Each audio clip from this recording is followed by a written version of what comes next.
Gerald?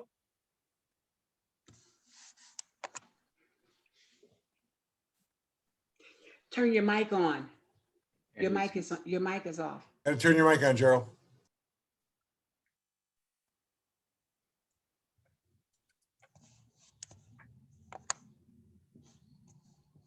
There we go. Good evening, everybody. I'm Gerald Jones, Vice President of the Center for Racial Harmony in Belleville, Illinois. Welcome to the third installment in our series of discussions about the controversial topic of reparations for slavery. To be clear, the Center does not advocate for the adoption of this measure. Our focus is simply to enlighten and to stimulate the dialogue. Racial Harmony has fostered these kinds of conversations since our inception over 27 years ago. We're a 501(c) community organization dedicated to more understanding, communicating, and cooperating in our quest to achieve more peace and harmony. The first session in this series was live on Facebook 2 months ago. And in case you missed it or missed them, the videos are still available on our page. Those sessions dealt with the institution of slavery and its aftermath. Tonight, we'll continue with a discussion of historical developments from approximately 1940 to the present. But before we get underway, I'd like to thank all of you who have tuned in with us tonight.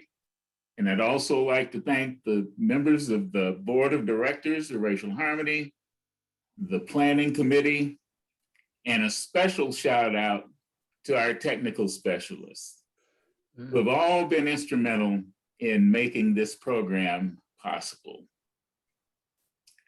With that, I'll turn it over to our able moderator and my good friend, Robert Wells, who will introduce our panelists and we'll get started. Bob? Thank you so much, Gerald. The intent this evening is for me to be in the background and merely to facilitate the passage of knowledge from each of our very qualified panelists to each of you concerning the events from 1940 to the present. And just as Gerald gave a shout out and some thank yous before we got started, I would be remiss if I did not make mention of some of our prior panelists who are not with us this evening. We had Richard Hudlin, we had Sheila Burton, we had Malik Ahmad, we had Brian Jack, and we had Ray Bashara, all of whom joined us for one or more of the previous sessions. And we want to thank them for getting us to where we are today. It was a long journey. We first started with, as Gerald said, the inhumanity of the institution of slavery up until the Civil War. And then we took the Civil War up to 1940, and that's where we are today.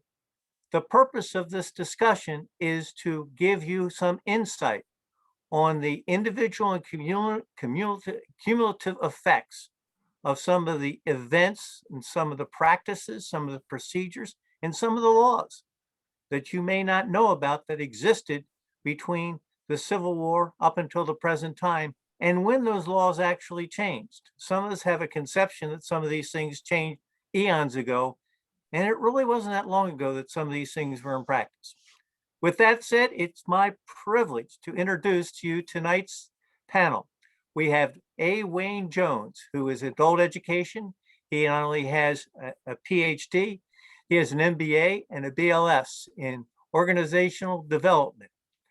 We also with us this evening, we have Portia Hunt, who has a doctorate in clinical psychology, and she does counseling in Philadelphia. She was originally from East St. Louis. We also have with us this evening, Timothy Jones. He has a PhD in political science. He teaches at SIUE Edwardsville.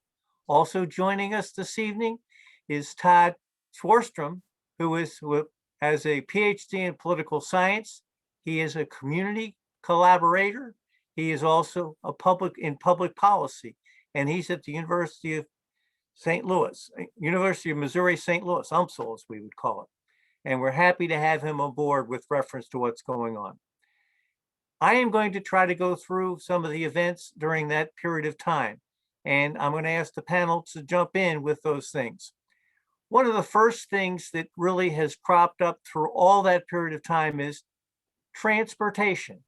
One of the things that has happened with reference to the issues of people having the equality of life is how do they get from one place to another? And some people think that some of these things just took place over a brief period of time.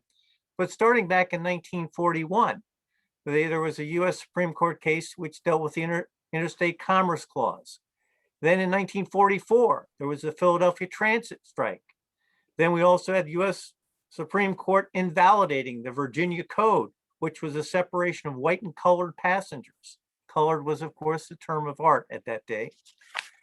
There also was in 1950, there was the Henderson versus the United States, in which the Supreme Court abolished segregation in railroad dining cars. We also had in 1955, we had the Interstate Commerce Commission banning bus segregation in interstate travel. These continued up until the present time, actually until the 1960s, when things continued on there. And what I'd ask the panelists to talk about is how they believe that the disruption and impediment of people of color from being able to travel in public transit has an impact with reference to, their quality of life over the years. Anyone want to jump in on that one?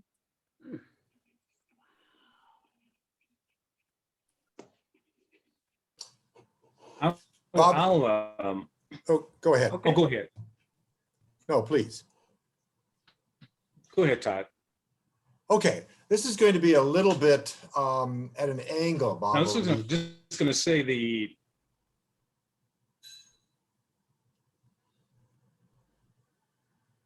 Well, okay. I don't want to talk over anybody. Okay. But I was going to say, no. Go ahead. Go ahead. There's sort of two questions here. One is, of course, the ability to use public transportation, to sit wherever you want on a bus, as the Montgomery bus boycott, fought. Then there's the second question is access to transportation and the balance of transportation modes and how it affects African Americans, whites, low income, middle class people. So, we've fought a lot of battles to integrate public transportation. And now, of course, you can sit anywhere you want on the bus. No one's going to stop you from sitting on the bus, but there's a very good chance that there may not be a bus going past your home, right? They can take you to your job. It may require you to take 2 or 3 buses to get to your job.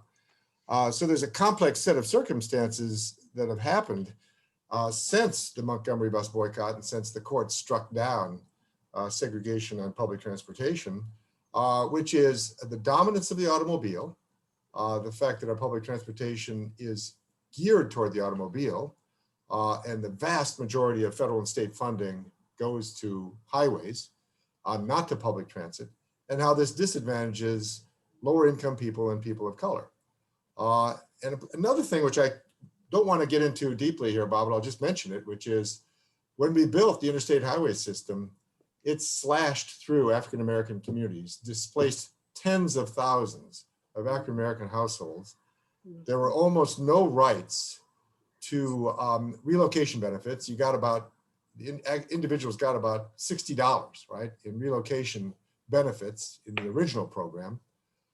Here in St. Louis, we know that I-70, I-44, I-64 slashed through neighborhoods and had a devastating effect on neighborhoods in St. Louis, not just Black people, also low-income white communities, but it really had a devastating impact on communities to this day.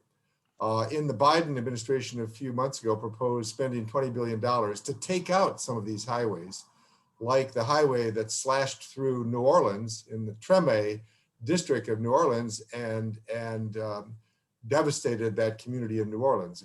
Meanwhile, the highway that was proposed to go along the French Quarter was successfully opposed, largely because you had upper middle class people with connections and political clout who were able to stop it. So there's a whole long story there about how highways were built and how the bias that had, and also about the situation we have today, which is a transportation system, which if you don't own an automobile in St. Louis, you almost absolutely need an automobile to get to the vast majority of jobs because we're so sprawled out. And as a result, public transportation does not provide people with mobility for those who are low income. Timothy, I'd ask you to pick up the topic right there. And when you do so, would you give some thought with reference to the value of the homes that are along those highways that Todd just described, and how that generally falls into the African-American community? I'll just say quickly, Bob, there are studies which can document the fact that being located close to a highway, insofar as the noise and congestion has negative effects, negatively impacts your home values.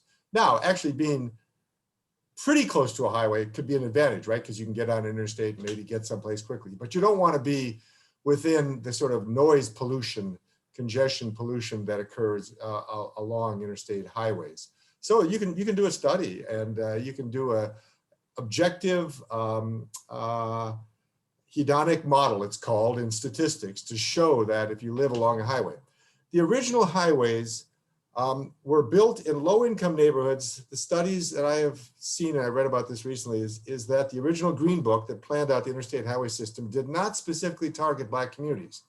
That's been a general view of many people, that they deliberately targeted Black communities. They didn't. They targeted low-income communities and places of urban neighborhoods, right, that were considered obsolescent and old. But what's happened over the years is African Americans have not been able to move away, have not had the housing mobility to move to more advantaged situations, and therefore they are more negatively impacted by these urban highways. I'd like to see us take some of these highways out and put the grid back and restore these neighborhoods to where they were, and they've done that in Milwaukee, they've done it in Portland, they've done it in different cities around the country. It's expensive, but you can reconstitute the grid and give people back their neighborhoods and the relationships that existed. Dr. Hunt, there's another element that goes along with the issues concerning the boycotts, the transportation, and the lack of ability to get around in public. And that is the psychological impact on the individuals who are trying to access public transportation. Could you give us any insight on how you feel that impacted the communities of color, both individually and over periods of time?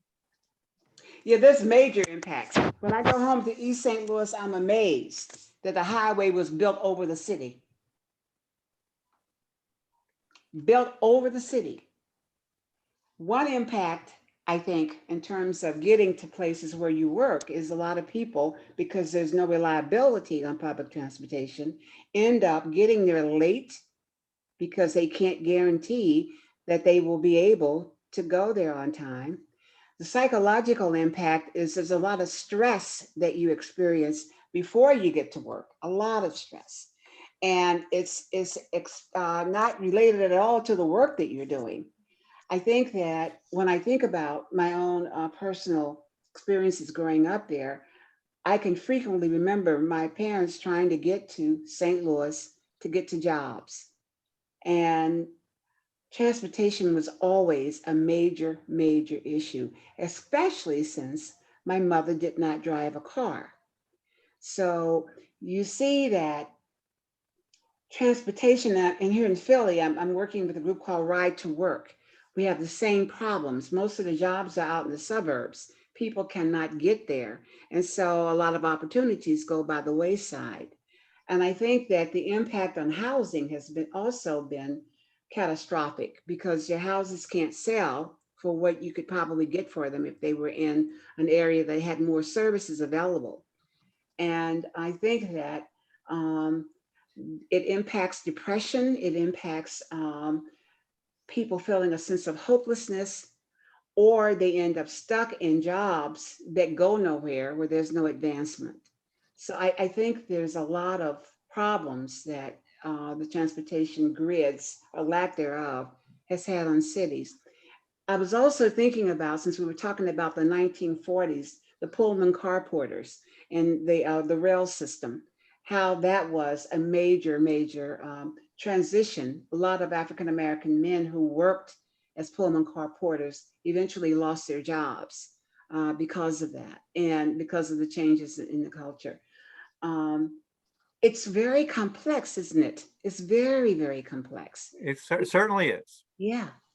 And then I want to get Timothy engaged in our discussion as well. And I'm going to switch topics a little on you, Timothy, and I'm going to switch to the educational, aspects of what the laws were in our country from 1940 to the present time as they affected education, including, by laws, I mean some of the Supreme Court decisions that are there. So I'll let you take the lead on that and give us some insight from your perspective on how communities of color have suffered from some of the lack of quality of education opportunities. When you think about it in that time frame, I think two things come to mind. One is the difference in infrastructure and resources. Of course, you had segregated schools. Black schools did not have the buildings, did not have the infrastructure, the furniture, the necessary materials, the books, the resources. There were several or too many students to one Black teacher. But I think another big point that is often overlooked in the segregation of education conversation is that when you segregated Blacks from whites, you also segregated Blacks out of American history. Mm-hmm. That is not what is discussed enough, because as white students were exposed to this American idealism version of history, and they recycled those antiquated books to Black schools, Black students were also informed by this overly appeasing white version of American history that didn't highlight the Black figures that they should have highlighted. There was no conversation of Washington. There was no conversation of Carver. There was no conversation of Du Bois. And so what you had this segregated history and segregated infrastructure that was then funneled out of the white schools into the Black schools. And that is a very dangerous effect of segregation. Dr. Jones, do you have any further to add to that commentary? Your mic on. Your mic. Dr. Jones? Yes, okay, I was on mute. I didn't know. That's okay. Those things happen. Please join us. Another aspect of that, about the absence of Blacks in the historical narrative, particularly around 40, coming out of the era, just coming from the 30s and 20s. One of the things about the great American industrialists, corporate moguls and giants, Henry Ford and others, in studying the industrial movement, there was a Black automotive company that manufactured cars, C.J. Patterson, mm-hmm. which of course was doing very well before Henry Ford was able to mechanize his manufacturing system. He was initially. We're losing a little on your speaker, Dr. Jones. One automobile Wi-Fi ban is off. A day. Dr. Jones, let me switch to somebody else and we'll see if we can pick that back up. Along with the issues concerning education, we had obviously Brown versus Board of Education. Right. That's one of the seminal cases that existed at that time. But one of the things I want to bring to the audience's attention is not only do we have Brown versus Board of Education, we had that after that took place, that we had Black children being prevented from attending schools in Montgomery, Alabama. Mhm. We had Supreme Court having to get into Brown 2 with reference to revisiting this issue. We also had a number of laws that were passed by other states. We had James Meredith, who was barred from becoming a Black student at the University of Mississippi. Mhm. We had Stand by the Schoolhouse Door by Governor Wallace in Alabama. Mhm. And then we had the Alabama schools finally had to be integrated by the National Guard. The other thing that was troubling during this period of time was the fact that there were a number of laws that were passed by some states that did not agree with the desegregation of schools, that also, in essence, tried to negate the federal government being involved in education. So I was wondering whether or not that might assist you, Dr. Jones, in giving some further insight on, how education was impacted by this.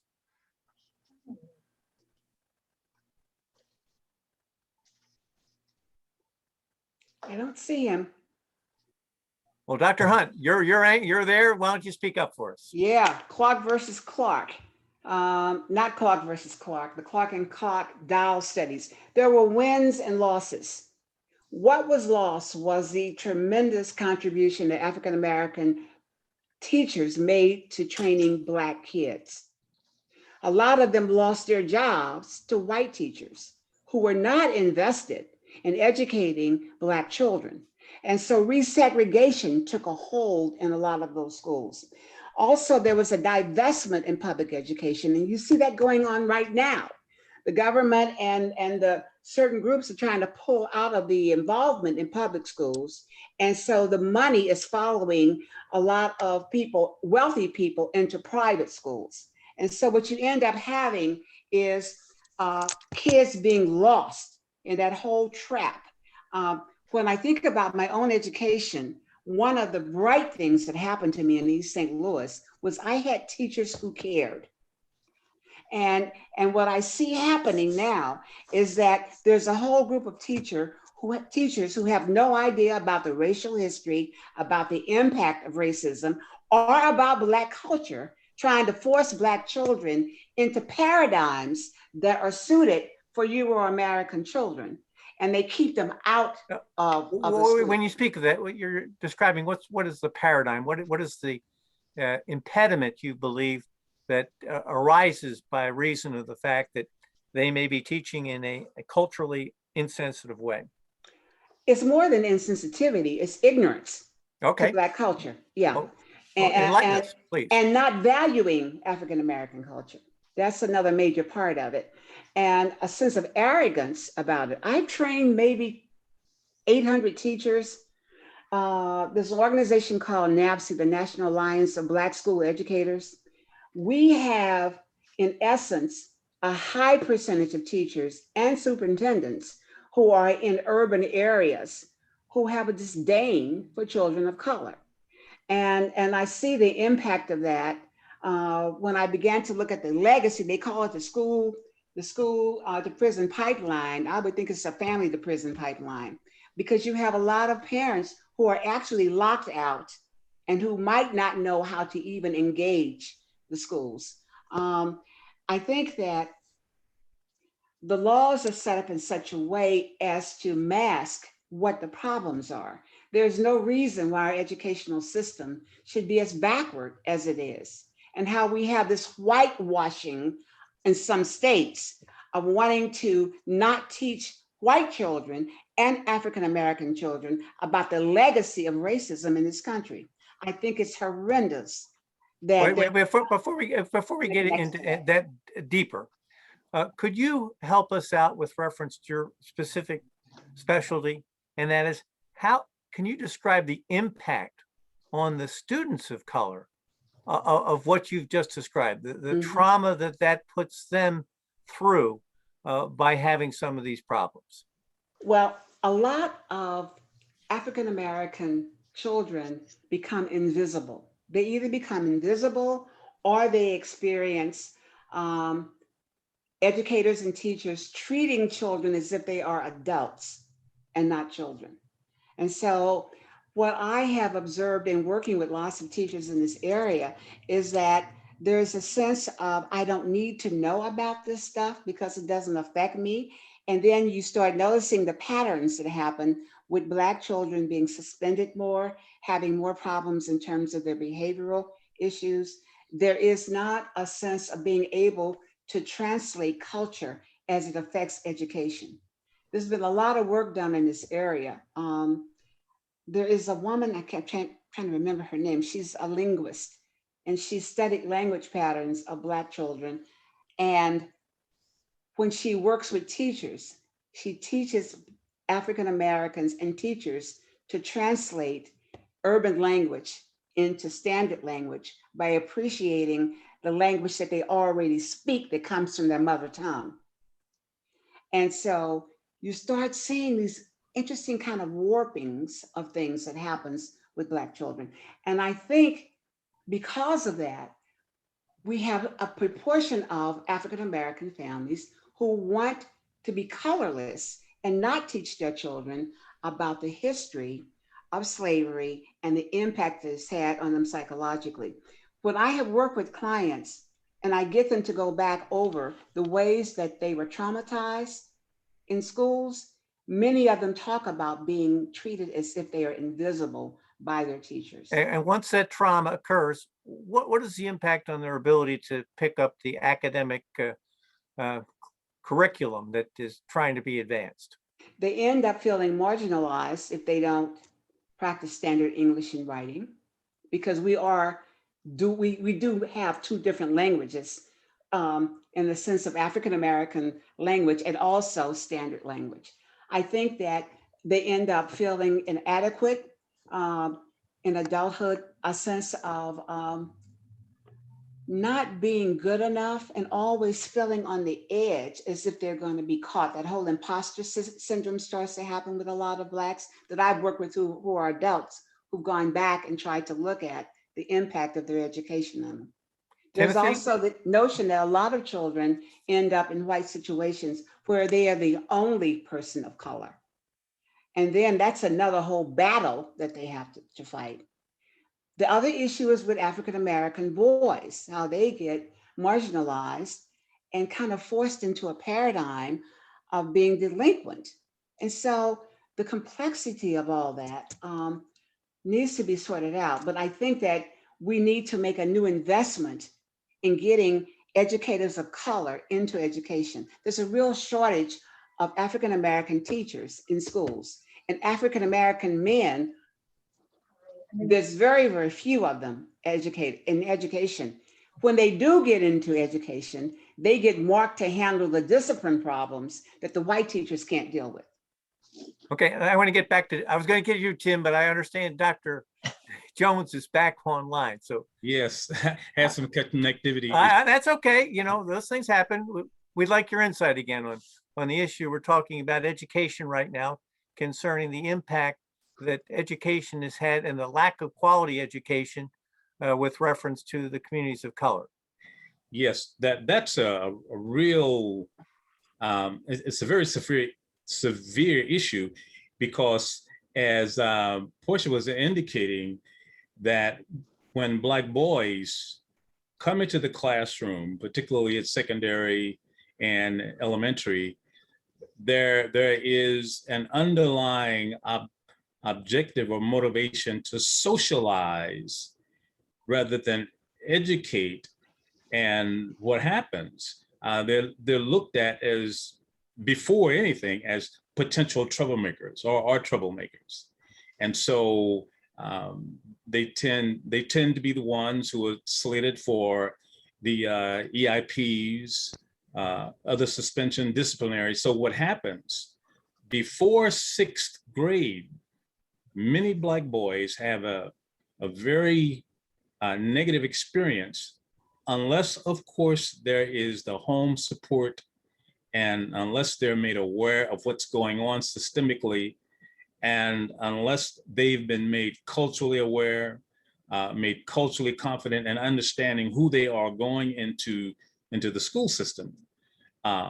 So, and then the absence of Black male instructors, brings them into an environment where they don't see anyone they can identify with. And so consequently, it's an adversarial environment. And much of the statistics tell us that half of Black boys who are in elementary school will drop out by the time they're 6th grade. And it's because of this, systemic milieu, so to speak, that we have. That's an area certainly that needs to be addressed. And as you were saying, Dr. Lewis, about the need for us to be present and to make our students aware of who they are and bring the historical and the cultural narrative into it, not only from history past, but in this nation itself. Many of the things just are not made available unless there are special studies. And I'll just mention just a few. One, the 15 Black scientists and technicians that worked on the development of the atom bomb during the Manhattan Project. That's never heard of. Of course, we hear about Fermi, we hear about Einstein, we hear about Oppenheimer, but never about Modi Taylor, never about Ernst Wilkins Jr. So they don't see those pictures, and because of the absence of it, then there's a sense of invisibility. There's a vacuum, as though they don't belong. So this is something that I think, in fact, I'm certain, needs to be addressed not only by the education system, but Black parents, Black activists, and Black leaders in the community to make sure that this takes place. Before I get to Todd and a question concerning housing, it's a preview. I want to get to you in a second, Todd, on the housing issue. Timothy, could you pick up on some of the thoughts of Dr. Jones relative to the things that you've historically seen take place that have been obstacles to communities of color with reference to gaining an education? Well, again, I think it goes back to, I think it starts with segregation. Segregation made the classroom a white space. One, it deemed that education was only for white people. And then after we had integration, you only had white instructors who only taught a white version of history and who dismissed Black questions, Black culture, Black identity, and any other thing that did not fit into American whiteness. So you essentially made the classroom a white space. And what you do is when you take a developing mind and you place it in a space of constant and persistent uncomfortableness, what you do is you isolate that mind. So Black students don't feel comfortable in the classroom, in education. So they look for other alternative outlets. When you think about, even in current times, the level of discrimination that Black students face in the classroom, Black students' names are not considered to be American. If they have a certain Ika or Isha to the name. Black students are not taught Black history beyond Martin Luther King, Rosa Parks, and Harriet Tubman. Do you think, can I interrupt you for 1 second? Do you think Yes. the Juneteenth will provide at least some impetus to have an understanding of some portions of African-American history that had been lost? Well, see, that again, that's a problem, because honestly, you're going to have largely white ignorant teachers teaching a history that they themselves do not know. You're going to have a warped view of what Juneteenth actually means. Juneteenth should not be a celebration of the abolition of slavery. It is actually noting that when slaves were actually informed that they were free, which shows a bigger systemic issue, that a person can actually be free and the system not inform them that they're free. Yes. So it's much more complex in giving people a holiday than having that holiday taught by ignorant, unlearned people. So your comment is that, just Dr. Jones, you? And also the Emancipation Proclamation did not cover all enslaved states. It only targeted Confederate states, those states that were in rebellion against the Union. So particularly places like Louisiana, the Emancipation Proclamation had no force. And other states like Missouri, it didn't mean anything for slaves in Missouri. So to paint the picture as though it was a universal or a global release of slaves, that of course is fallacious and misleading. So, and there has to be a sensitivity as well as a connection to it. Todd, in the comment that I was segueing into your issue concerning housing, we had during the Second World War, we had the integration of the armed forces. And the integration of the armed forces by the president took place over a period of time. And it started with the World War II and it went into the Korean War as far as things that took place there. But after the war, there was a GI Bill. And would you, can I be kind of rude here and interrupt you a second? Can I just make a comment on what the discussion about education before we Sure. begin on housing? Because it was quite fascinating. Dr. Lewis, Dr. Jones, and Dr. Hunt made a lot of fascinating comments. And I just want to say that underlying this conversation is a real ambivalence about integration and the civil rights victories, right? On the one hand, and this is underlying a lot of this conversation, is as a lot of us have puzzled, why after the great victories of the civil rights movement, and don't get me wrong, they were great victories, okay, but every solution creates a new set of problems. And really, as all three speakers, I think, spoke to, there's a certain kind of irony here that integration caused a set of problems, including domination by white teachers, as Yes. Tim was suggesting, right? This kind Yes. of atmosphere, which is a kind of white domination. And I think the notion also that African Americans need to interact with whites in order to get a decent education. The answer is Right. no. No, that's not what you need. Right. Right. However, what you do need is adequate resources, adequate institutional support, adequate, stability, et cetera. All of these things that are necessary for a well-operating educational system. So, Brown v. Board of Education is a great victory. The Supreme Court has ruled that the 14th Amendment does not apply to education. You do not have a right to equal protection, equal education under the US Constitution. That's left to the states, right? And the states have passed, and in Missouri, in fact, has something in its constitution about equality of education, but it doesn't go near and far enough, right?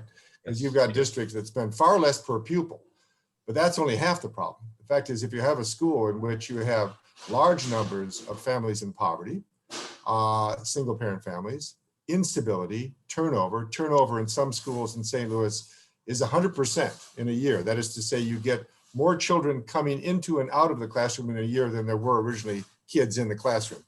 If you're talking to teachers, that's a difficult situation. You've got kids coming in and out all the time. Which instability is causing that?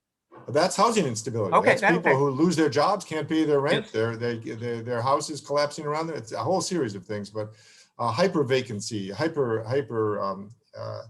mobility, we call it, and it's really destructive. But I guess what I'm getting to here is that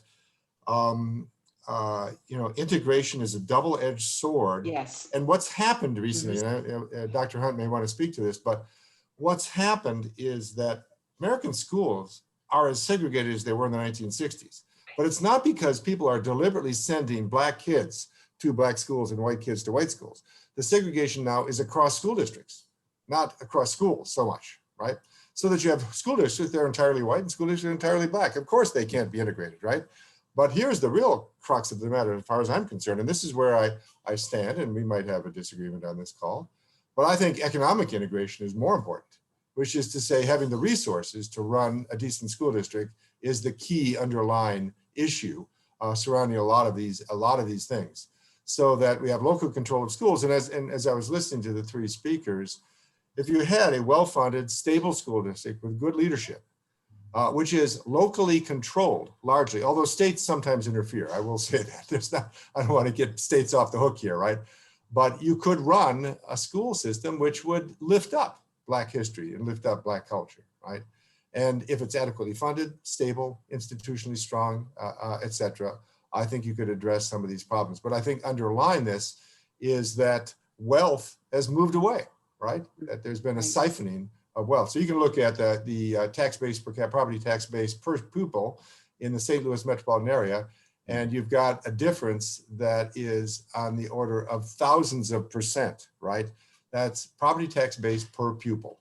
And so spending per pupil is unequal, but you would have to have affirmative spending, right, to deal with the deficits that many school districts face when they've got 100% of the students on free and reduced lunch, which is to say students who are going to require more, right, in order to succeed. Well, what is the funding mechanism that makes it disparate between the various districts? Well, local schools in the United State. States are mostly funded through property taxes. There's Okay, also a that's my state point. formula. There's a state formula. The state formula in Missouri does a very poor job. It's not fully funded. It does a very, very poor job of making up for that inequity in funding per student, right? But as I said, even if it were equal per student, it wouldn't be equal, right? Because when unequals are treated equally, the result is inequality. So there's inequity here, not just inequality, right? We need to do more. Tim knows what I'm talking about. So, you know, you have a situation, I guess it's like a lot of us have commented that, you know, since the victories of the civil rights movement, we're in this situation where these problems are replicated in complex ways, deeply rooted in capitalist market relationships as they relate to institutions, right, at the local level. So let me stop there, Bob. I probably went on too long. I'll get back to you. You didn't get I'd the like- question I was going to ask you, but let's get to Dr. Hunt. As far as, you know, what has been described here, as far as the complex way in which the current system perpetuates a lesser quality education for communities of color. I'm going to bypass to Wayne because he had his hand up. Okay, Yeah. all right. Well, what I want to say is that there is a flaw in the basic analogy when we talk about comparisons and normative statistics. What we should be looking at is the criteria that is necessary, because Black students are different from others. Right. And there is a fundamental criterion that is required in their education, things that they must be exposed to that has virtually never been presented in the public school system. And, you know, when you spoke about the funding mechanism, property taxes, you know, that goes back to the turn of the century, you know, when workers, blue collar workers, did not want their children to go to pauper schools. So they said, we will fund a public school system with our property taxes. But that was basically an industrial, you know, well employed and a large employed population. That paradigm has been eroded. So when we look at normative statistics, I think we're really missing the boat, because when we talk about our students, Black students, then we have to address the criteria that's involved in their education. Now, in America, typically the typical Black child arrives at school 3 million words, you know, in comparison to the typical white student. And that's because of those imbalances that exist. So that's a criterion we must address. You cut off a little, Dr. Jones. The imbalance with reference to the development of that word or that language development was Yes. caused by what? Well, it's caused by the imbalance, the systemic imbalance, the fact that, well, as Dr. Lewis indicated, the absence of the books in the schools, the absence of, you know, you go to any public library and you want to get books on the founding of America, or even your neighborhood. Our narrative, our story is going to be woefully absent unless someone says, look, these books need to be in the library. And I think most of us on this feed remember Fun with Dick and Jane.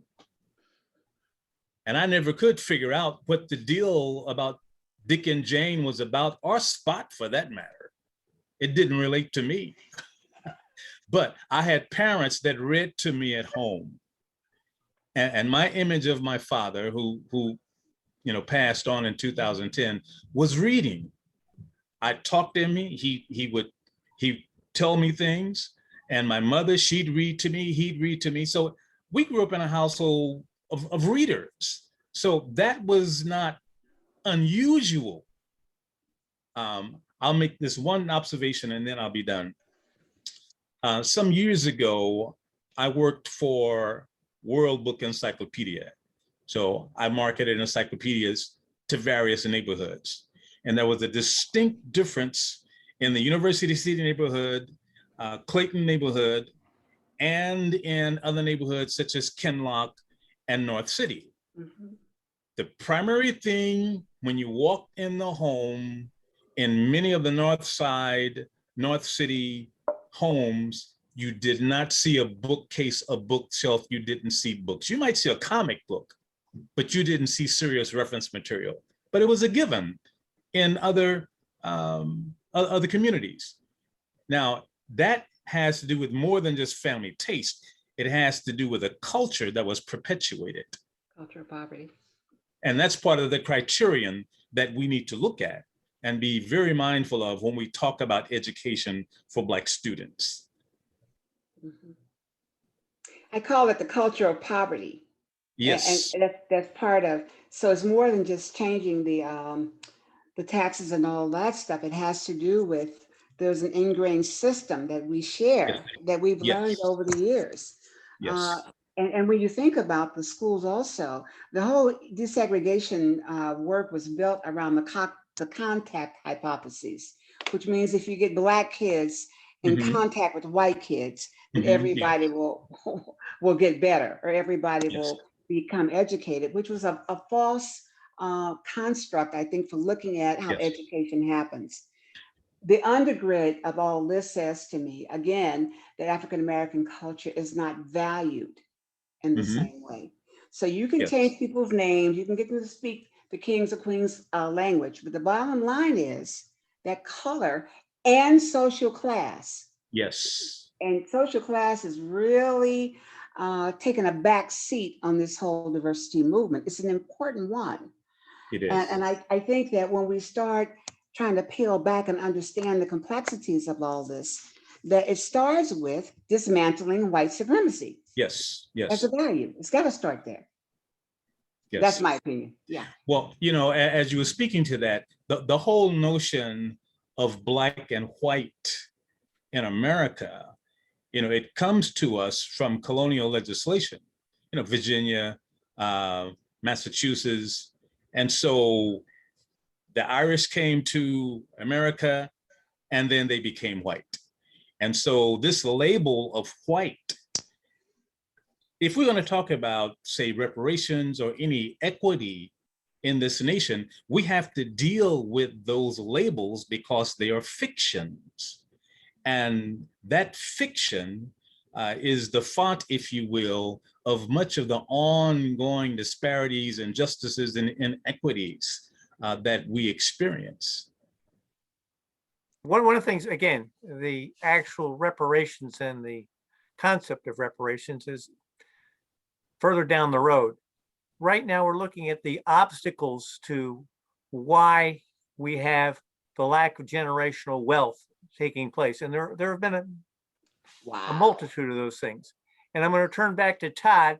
I started with a question and you were kind enough to interrupt me and allow the other conversation to continue. And there I was going to ask you about, after World War II, the GI Bill and the impact of what the GI Bill did with reference to housing, being the fact that there was a bill passed in order to give returning servicemen the opportunity to buy houses after World War II and after the Korean conflict. And would you describe how the equity of that took place? Well, beginning in the 1930s, the FHA, the Federal Housing Administration, started a program which insured mortgages. That's at a time when the housing market had collapsed in the early 1930s. And so to get the market moving, they said to banks, we will guarantee your mortgages. You can't lose a penny, right? We'll insure the mortgage. Naturally, banks were then willing to make mortgages. So they made mortgages, but unfortunately, it was racially biased, which is to say, mortgages were not made to African Americans. They are also not made to older urban neighborhoods inhabited by white working class and poor populations as well.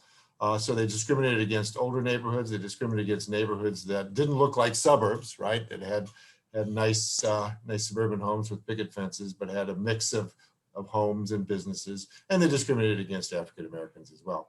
The VA program that you mentioned, Bob, continued that, right? There was a VA mortgage program. And once again, it was overwhelmingly steered to whites. Blacks were largely excluded from the program.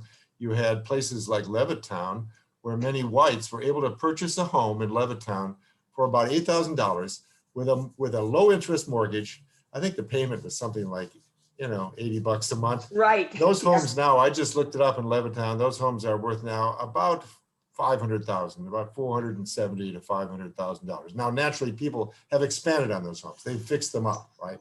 But the underlying values, the land values, have gone up and up and up. So essentially, white working class and middle class households got on the escalator, right? This escalator of rising home values. There's a famous theorist in the 19th century, Henry George, who called it the unearned increment. The unearned increment is the increase in land values. When your home goes up in value, it goes up in value because you may have fixed up the kitchen, right? In which case, of course, it's going to be worth something more. But it also goes up in value because the underlying land values go up, right? If you didn't do anything to the home, that home would go up in value. So we've seen this even in St. Louis, where housing prices are relatively modest compared to the East and West Coasts, right? We've seen significant increases. So if you owned a home, let's say in Webster Groves or Kirkwood or Chesterfield or whatever, some of these places, you've seen a home that you may have bought in the 1950s for, let's say you bought it for $50,000 early in the 50s, right? That home today will be worth what, 400, 450 today? Easily. Right. Easily. If you bought a home, however, in North City or in parts of North County, where historically African Americans were relegated because of restrictive covenants, and we could talk about that. Sure. Well, before you move on, You'll find that that home has not gone. gone up in value. So just quickly, Bob, just to finish my point, because it does relate back to, there's a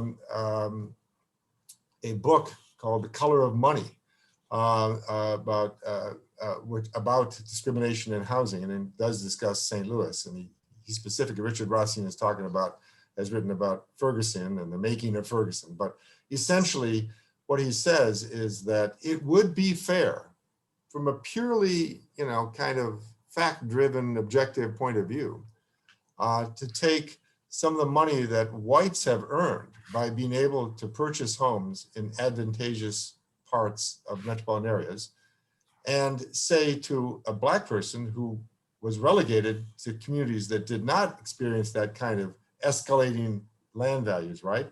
And simply transfer some of that wealth to them, right? Because it would be fair. Because it's not like, now, don't get me wrong, people who saved up and bought a home, they deserve to get some return for it, right? But not that one group gets on the escalator of rising land values and the other group is stuck on the ground floor or perhaps the basement of stagnating property values. Yes. So that is, and certain communities have begun to address this. Evanston, Illinois is starting a reparations program to compensate African Americans in Evanston, Illinois, who have not experienced this kind of housing appreciation. And and Ray Boshara, who I am a poor substitute for on this call, right, is written extensively about household wealth and the disparity in household wealth between whites and Blacks. African American household mean household wealth, that is to say the household in the middle, is about 10% of the mean household wealth of white families. That's in contrast to income, where it's more like 65 to 70%, right? Well, why is it so different for wealth and it's not that for income? It's largely about housing and how African Americans never got on the escalator, right, early in this period. And then historically that accumulates, right? It creates a kind of what's called cumulative causation, right? If you don't have the money, now your children, you can't help your kids because you don't have the home equity to tap in to help them get the down payment to buy a home in a good community with the good schools and low crime and all the things that we're looking for in a neighborhood. There's another book too demographic collapse, which addresses that for North City. And so these are things that were not simply social evolutions of housing and neighborhoods, but there was an animus of policy and capitalism that targeted North City and North County that has brought about this phenomenon we're talking about, lack of wealth. I didn't know that was, my mother lived in Ferguson, right around the corner. And when she moved there, she paid $55,000 for her house. She stayed in that house maybe 20, 25 years. It only rose to 72,000 over the years. And I couldn't figure out why it kept seeming like it was flatlined on some level. When you began to think about, again, when you ask why is this happening, my thought about that is because of American greed, pure and simple. And so when you began to think about cumulative wealth and being able to have that spread out over generations, a lot of Blacks end up living from paycheck to paycheck because there's nothing to accumulate and to pass on to their children. And it's very sad to me that that happens because, again, it's as if we've been locked into this mold and can't get out of it. And we won't talk about the fact that a lot of land has been stolen, Yes, from different groups, which is its own problem. I don't know if we'll ever, redistribute that land so that it's fairly distributed to the people to whom it belongs. Well, you've heard about the case in Oklahoma where 43% of the state, the land was returned to the Muskogee tribes. Really? No, I didn't know about that. Yes, there was a murder that took place, I believe, in 1995. And when it was prosecuted, the defense attorney of the defendant did some research and then made the statement that the United States government, the federal government, did not have jurisdiction over the case because it occurred on Native American reservation land. And as they looked further at the end of the case, and this was just a couple of years ago, they ended up awarding 43% of the state of Oklahoma back to Native Americans because, one, the reservations had never been dissolved. And so by point of law, they were still viable, and the United States federal courts did not have jurisdiction. So now we don't know how that's going to play out, but that land legally has been returned to the Muskogee and two other tribes. Okay. We've talked about the accumulation of wealth in a number of different fashions. We've talked about housing and how housing was one avenue for the accumulation of wealth, and how we've had a double whammy. Not only do we have the fact that there was a lack of down payment in order to get into the housing market, there were governmental programs that were not slanted towards the equality of various groups. And we also have the fact that the purchases were made in communities which would not appreciate and have the escalator factor relative to them. And there were some that we haven't even gotten into, which deal with sometime in the last 2 decades in which the housing market collapsed a little, and those who had gotten in at the last minute, the high price limit, found themselves underwater with reference to the one opportunity they had to get into it. So we see that's taking place. There is a correlation between where you live and the type of education that you get, as was mentioned, because of the fact that there's a background of using the housing values to fund the schools. And the higher the values, the higher amount of money that's available for education. Now, we also have the converse of the fact that we have certain laws that have been criminalized. We had the 1986 anti-drug abuse law, and that had some impact with reference to the various communities. And the question I would ask each of you is, do you have any thoughts concerning the way in which that law was structured so that it more, affected more dramatically communities of color. Yeah, I would just like to say that that law and the fallout of it not only accelerated poverty and disenfranchisement, but it impelled a new phenomenon none of us had ever seen. And just the hyper criminality in those neighborhoods. Now, I've lived in the city most of my life. I did move to South County and what have you. But I remember growing up in the city. My parents have lived on the north side forever. And there was never any fear or concern about walking to where you were going to go any time of day or night. But with the rise of these anti-crime and anti-drug bills, coupled with industrial collapse in the Black neighborhoods, coupled with the disintegration of the education system, then what we had was individuals turning to drugs as a means of support and survival, and the crime that followed it. And it really turned out to be punitive for Blacks as opposed to, a slap on the wrist for others, where you had crack cocaine and cocaine powder. And so those laws decimated families. It took fathers and others out of the home, which left vacuums, not only in the family stability, but in the neighborhood as well.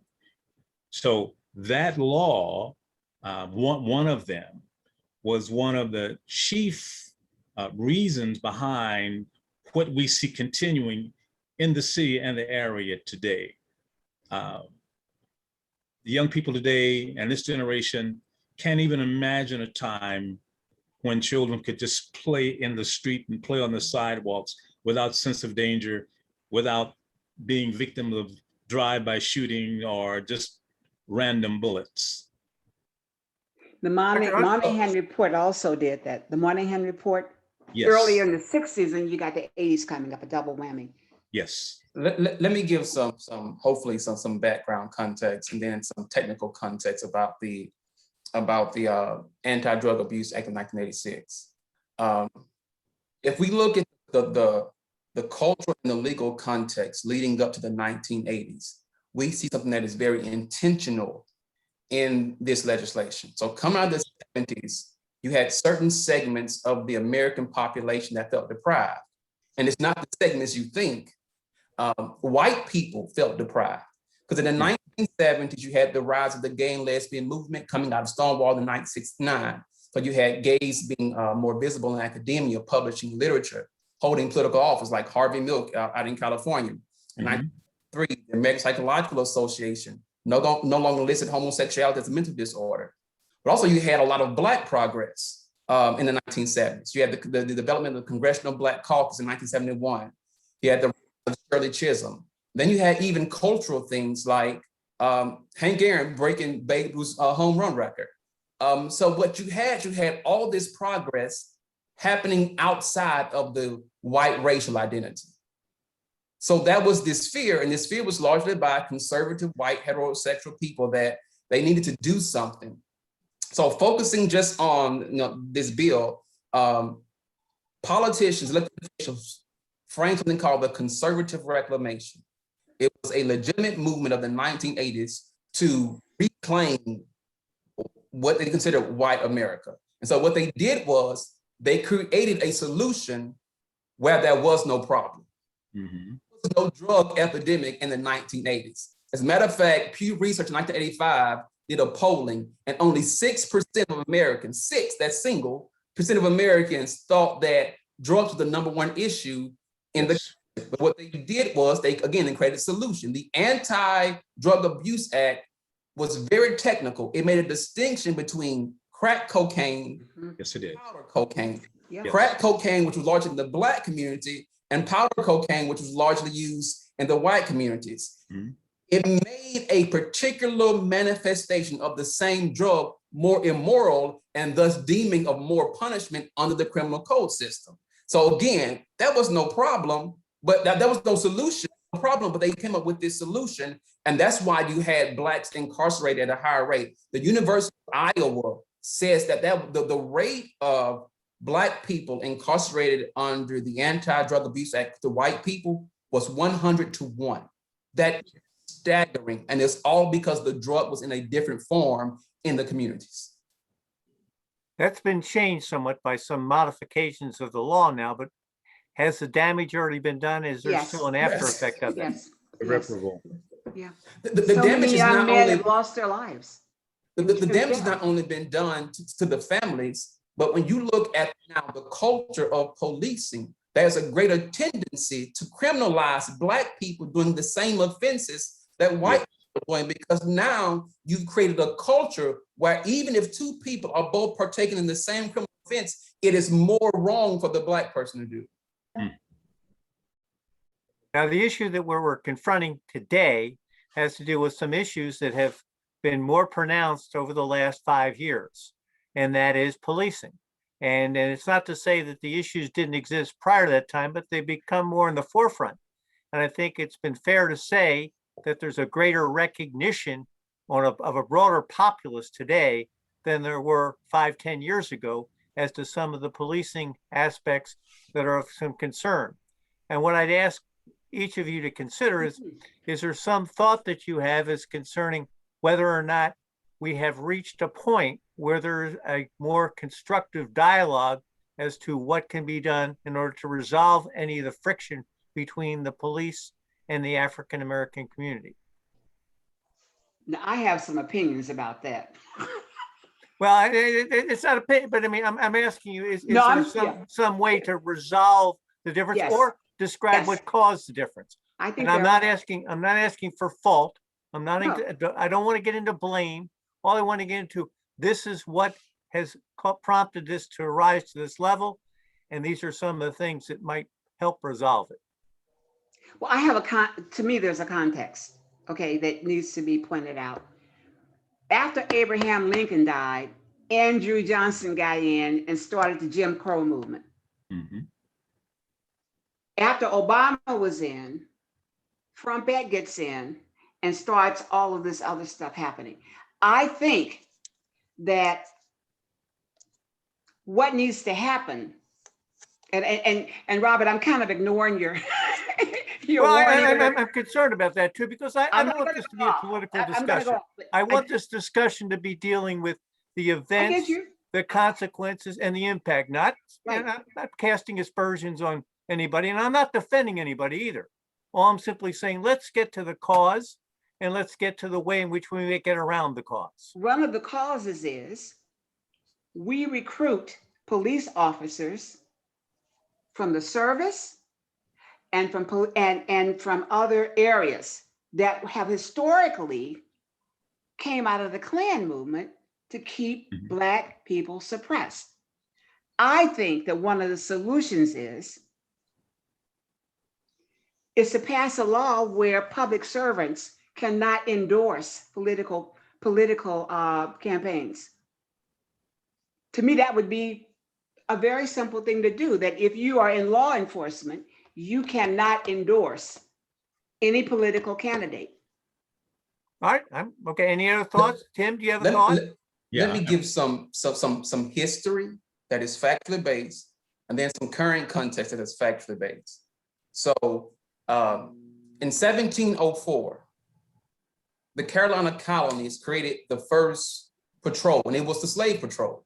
Right. It's from 1704 to 1838. That's approximately 134 years. Not one state in the United States had a police department.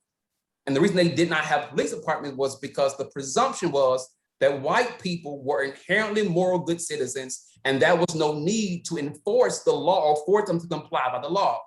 Mhm. But it happened in 1829. In 1829, a Black abolitionist in Boston named David Walker, who was a free man, wrote a manifesto called an appeal to the colored citizens of the world. And in this manifesto, he is advocating for a rebellion against the system of slavery. In this manifesto, he states this one line. He says, one good Black man can put to death 6 white men.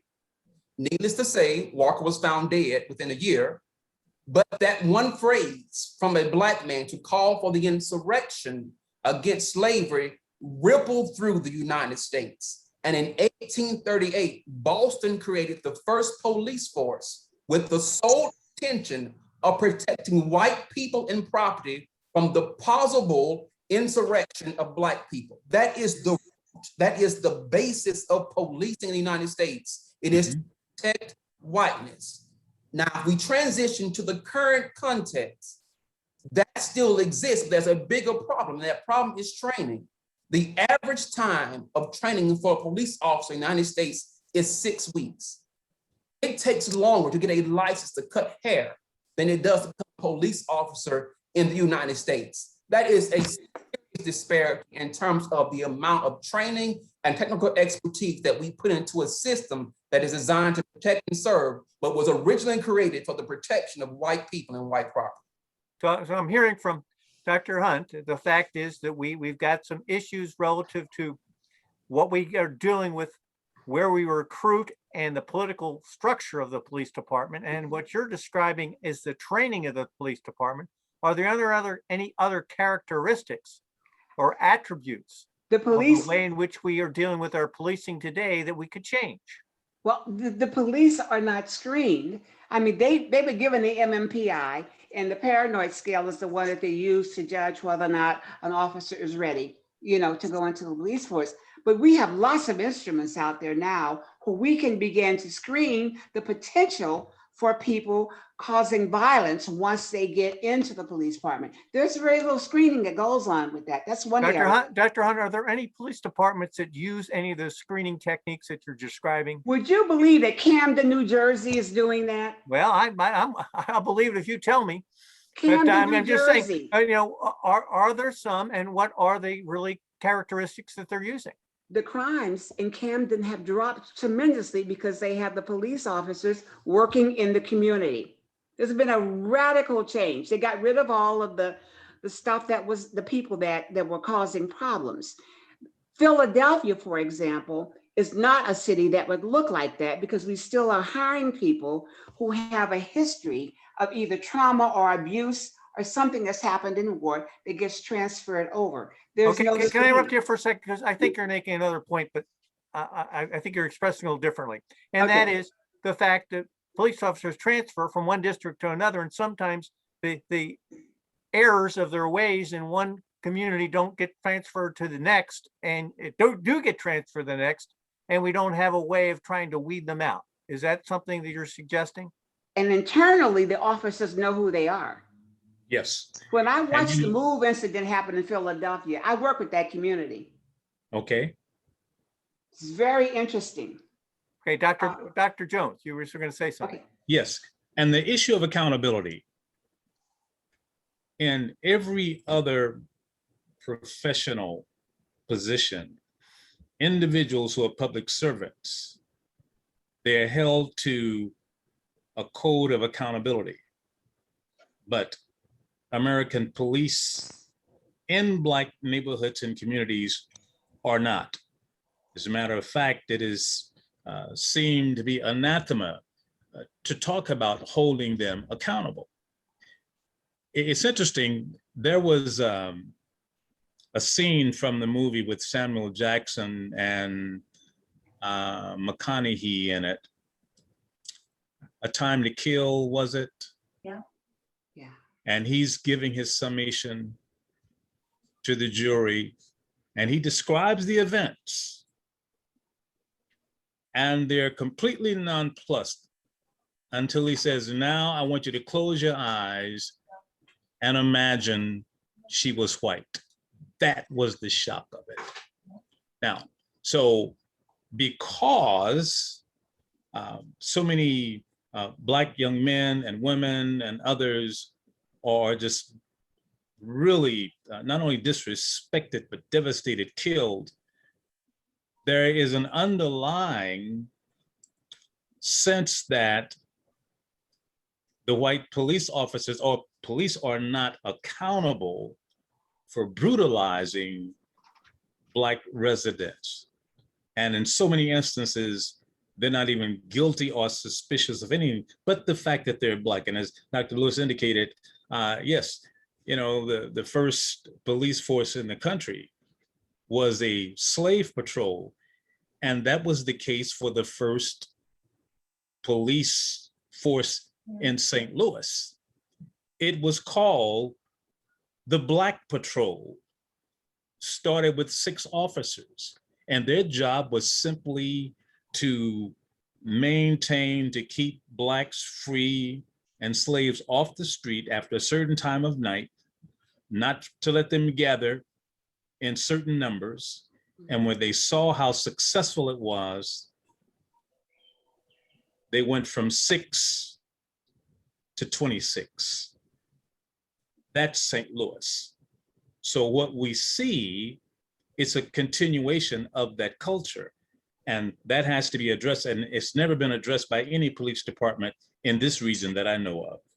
Yes. Anyway, and Todd, I'm going to give you about 1 minute because I want to give each of you a time to close with your final thoughts. So go ahead, give this one comment and then we'll move on to that. Oh, I'll be very quick, which is, once again, I think these issues are wrapped up in economics. That what happened is that the DOJ report on Ferguson showed that the Ferguson Police Department turned to traffic fines and court fees to fund the city Yes, budget because yes. they are under constraint. And that's a recipe for a disaster, to ask an undertrained police force that is poorly paid and poorly trained to go out there and raise money from the local population, from people who have broken taillights. And then we know the whole, I think a lot of people on this call know the whole story of that. Yes. That it really it has been a disaster for many people who get wrapped up in the criminal justice system for actually non-violent offenses, right? Having a taillight that's broken or whatever. So there's a whole story there that this is embedded in and you know, the starting salaries for police officers, there's 55 departments in St. Louis County. They vary as much as 100%. The starting salaries can be around 30,000 and over 60,000. And you get a different police officer when you pay $60,000 who is educated and better trained than when you have to be desperate to take anybody who's willing to take the job. And the last thing you want is, as a friend of mine said, if you want to know what somebody's like, give them a little power. And so you give people a gun and put them in charge, you'll find out what they're really like. Yes. Let me stop there, Bob. All right, thank you. I appreciate it. And here's where we stand. We've got about 12 minutes left. I'm going to give you each about 3 minutes to give 3 thoughts you have as far as things that have happened over the period of time 1940 to the present. 3 things that you think ought to be considered by any group that's discussing reparations. And give us your thoughts on how you think they should process that information. So I'll let Dr. Hunt go first. I Ladies knew first. you were going to do that, Robert. I said, he's going to give me to go first. I haven't organized my thoughts. Okay. Well, I'll tell you what, I'll let Dr. Jones go. I'll skip you, okay? Dr. Jones, I know you're a gentleman and you'll take her off the hook. Okay. Well, one of the things, you know, over these past 80 years, the atrocities that we've seen and experienced in the country, particularly those of us who are in the Black community, you know, we've lived and experienced these things firsthand. I recall I was in Jennings one evening. A sister of mine asked me to take her to the store. And so I parked on the lot waiting for her to go to the store. I just got off from work myself, and my plates had expired, but I had my new plates in the glove compartment. Parked on the grocery store parking lot. A Jennings brown shirt pulls up with his supervisor. So he asked me about my plates. He said, "Your plates are expired." I said, "Yes, I know, officer, but my new plates are in the glove compartment. It was dark. I didn't have time to put them on, but I definitely will get them on." You know what his next action was? He pulled a gun on me. My 7-year-old daughter was sitting in the car. And I looked at him, and then I looked at the supervisor and said, "Are you kidding me?" And the supervisor had this stupid grin on his face. He said, well, put the gun away. Now, there had to be something in this guy's mentality as to why he thought he should pull a gun on me for that. I preface with that because that is a running narrative in every level of government and agencies in this country. So whether we talk about housing, transportation, education, there's still that narrative, there's still that thought, because there is an intentional suppression of the Black community that shows up in all of these things. And the key to it, as Todd mentioned, is economics. Because we've seen across the country where Blacks have started cities and communities where they were self-sufficient. This government found a way to destroy it and undo it so as to bring about what we see today. So again, these are not natural social evolutions. But you mentioned government. You have a better way to describe who caused this to happen rather than just a generic government? Policy, legislation. You know, you talk about Brown versus Topeka. Well, we all shouted about that, but there were some states that took 20 years to bring about integration. And I don't think integration is really the solution itself. Again, that's a normative solution. But if we look at the criteria, then leave us alone and let us do for ourselves as they did in Greenwood. Now, in the days of imposed, oh, come on, you kidding me.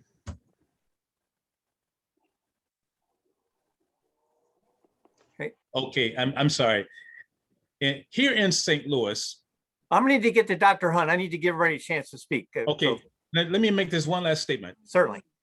In St. Louis, up through the 50s and the early 60s, on the north side, we had businesses. It was a stable neighborhood. I mean, it was basically a paradise to live on the north side. But following Team 4 and other initiatives that took place, we have what we have now. That was an external force. Okay. Timothy, I'm gonna let you go last, but I'm gonna force you, if you would be kind enough, to at least address something I wanted to get to that I didn't get to tonight, and that is some of the state voting changes that are taking place and relate them back to some of the things in the past as they've impacted communities of color. So while he's thinking about that, Todd, you're up. Okay, I'll try to be quick. I know it's getting late. It's been a hot day here in St. Louis. You know, the That's a question hot of topic. reparation. Yeah, it's a hot topic too. The topic of reparations is ultimately a political question. And so the question is, how can you get enough political support to enact something that will address these deep-seated racial and economic injustices? Most white people do not think of themselves as racists. Many times they don't encounter, frankly, Black people in their daily life, right? And so and I firmly believe that you can have racist outcomes without racist intent. That is to say, we have a system now which generates and perpetuates and even accentuates racial inequity without explicit racial intent. I'm not saying that racism is dead. It's alive, don't get me wrong. But it's not necessarily the main driving force, which I argue is race and class, which can't be separated really, right? Because of the history so I think to frame this topic, I think we need to frame it in a way that's justice for all, which is to say Martin Luther King said, I had a dream. It was a dream of a just society, not a just society for Blacks or just society for whites, but a just society for all. So whites will benefit, right? I mean, there's a great book, by the way, called The Sum of Us, which is about how when public swimming pools were integrated, whites got so upset that they weren't willing to share public swimming pools like the huge Fairgrounds Park swimming pool, that they closed it down. In some cases, filled it up with concrete. Well, whites were damaged by racism. We lost these public assets. we've created a society which is distorted, which is less prosperous, which has more issues and more problems than it would other has if we address these. So this is an issue of justice for all and of equity, not just about one group versus the other, a zero-sum game in which one group benefits and the other group loses. I think it can be a win-win proposition. Yes. Dr. Hunt, you raised your hand a little bit. You have something you want to add?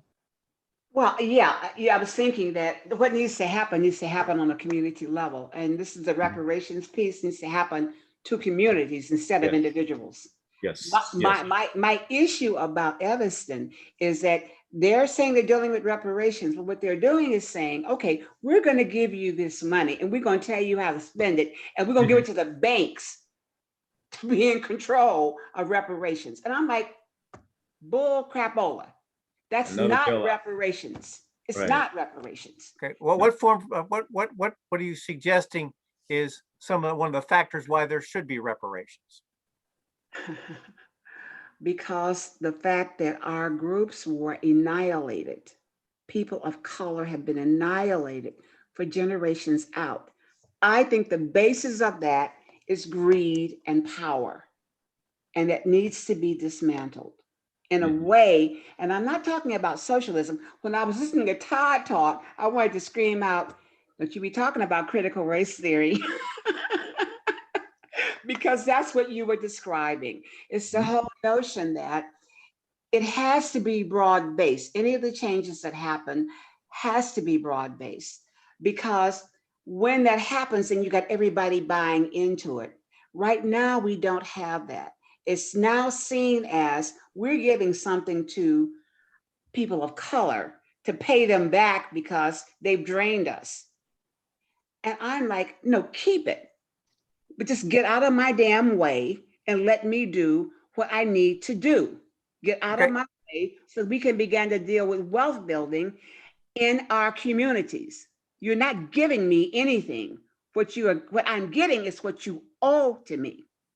When the Germans restored the Jews, after killing all those people, they didn't say, we're going to tell you how to spend the money. We're going to give you what we took from you. Okay, I got to get to Timothy. I promised him he'd finish this the night out for us.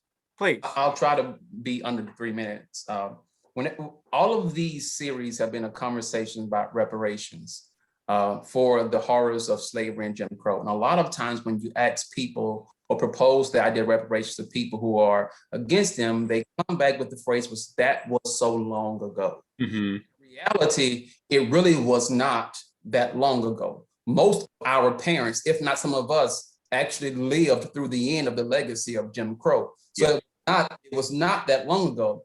What I usually do is I usually counter with this notion of residual effects. If you don't know what a residual effect is, just thinking about the next time that you bake. And whenever the allotted time has passed, you always remove the item, the cake, the pie from the oven, even though you turn the oven off. Because if you leave it in there, it would still burn because there is residual heat. Residual effects are the things that still exist in the system, even though the quote unquote laws have been changed, or the ability to create new laws that replicate the same disadvantages as old laws. We've seen the 361 voter restrictions that have been proposed in the last year. They are replicating the effects of the literacy test and the poll tax of the Jim Crow era. So what needs to happen? One thing that needs to happen is Congress needs to apologize about slavery and Jim Crow. A lot of people say, well, Congress already apologized. In reality, the Congress never apologized. In 2008, the U.S. House of Representatives issued a resolution, House Resolution 194. And the following year, the Senate entered a resolution, Resolution 26. In both of those resolutions, this is the exact terminology. Congress apologizes to African Americans on behalf of the people of the United States for the wrong committed against them and their ancestors who suffered under slavery and Jim Crow laws. Why is this insufficient? Apologizing for the hurt someone else feels is not the same as taking accountability for one's actions that caused the hurt. Notice they never apologize for slavery or for sustaining slavery. It is the equivalent today of saying, I'm sorry you feel that way. Such an apology removes personal responsibility for the actions that caused the injury, But more importantly, they remove the responsibility for remedy. And that is key. The US government fails to apologize for creating and sustaining the systems of slavery and Jim Crow, because an apology would be an admission that they must provide a remedy, and that remedy would be reparations. Thank you so much, each of you, for your time and for your effort and for your Good. passion. There's one thing that people can't complain about is the fact that each of you have passion for what you've stated, and that you believe what you stated, and that you also have a basis upon which you form those opinions. We're going to have discussions, and I hope we have somebody who is opposed to reparations, so we have a valid discussion backward and forward as far as the pros and cons of what's going on. So again, thank you each for joining us this evening. I am also going to invite you back to another program. It's set for the 22nd of July. The 22nd of July is going to be a discussion in which we will probably have a new panel, which is going to deal with some of the issues discussing reparations. Why is it a new panel? Because I don't want any of the credibility of the comments that you've made this evening to go into, you said it in order for reparations or against reparations. You said it because you believed it, because it's factually correct, and it's part of the historical record. So we want to have another group to analyze what we've done, hopefully listen to all the programs that we've had, and then present some thoughts on it. I'm happy to get your questions from the audience and from each of the panelists as well. I thank you again for this evening, and I hope you have a good evening. Thank you. Thank you. Thank you. Thank you. Bye-bye. Have a good evening, everybody. Okay, thank Bye. you. Great.